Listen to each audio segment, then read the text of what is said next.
गई द्रौपदी का शोर के बरगद का शोर वही पर मूड़ी धर धर पांचों जने सुतल हुआ भीम मजाक करत हुआ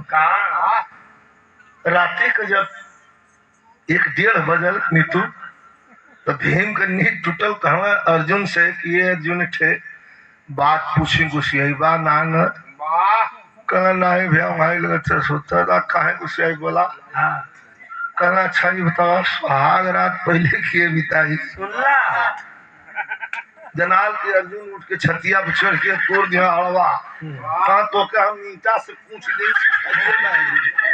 कहो माधवा पागल एक मड़ई वही मड़ई में खटिया माई के खटिया दुल्हन का आवन ही बरगद के शोर पर मुड़ी धैले धीरे सरवा कन गोजा दुखा जाता है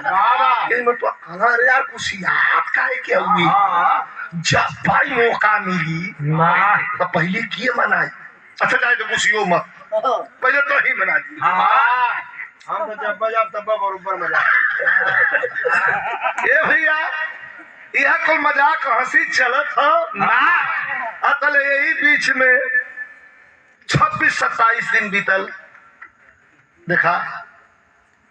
भोजन ना अगर सामने हो चली अतः के सामने भोजन